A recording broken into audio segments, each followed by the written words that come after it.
Është luftë e hapur mes qeverisë dhe opozitës dhe si në luftë duket se asnjë armë nuk mund të kursehet. Përballja politike po merr gjithnjë më tepër për masa më të mëdha.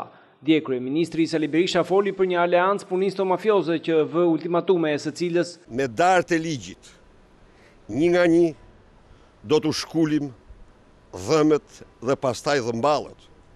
Nuk do mbetet gjë në gojë. Ndaj kësaj deklarate reagoi sot kryetari i Partisë Socialiste Edi Rama. Sali Berisha u përbetua se do t'i shkull dhëmbë dhe mball opozitës. Mjafton vetëm kjo fjali për të kuptuar se ku ka rënë niveli i demokracisë dhe i qeverisjes në Shqipëri. Dhe nëse Sali Berisha thot nuk e kam me opozitën, po me dhëmbët e dhëmballet e korrupsionit ne i përsërisim se nëse ka vërtet vullnet për t'i shkullur ato, i duhet të shkull ministrat e tij nga karriget e tyre, duke filluar nga zëvendësi vet. Pastaj duhet të shkull familjen e tij prej poshtë tavolinës së qeverisë, dhe nëse do me gjithmonë ta çojë deri në dhëmballën e fundit të këtij operacion antikorrupsion, i duhet të shkull vetveten nga karriga e kryeministrit.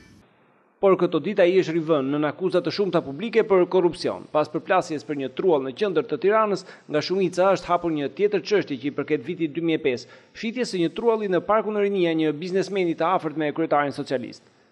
Dua t'i kërkoj ministrit të punëve publike dhe transportit të sjellë me urgjencë në qeveri vendimin për të anulluar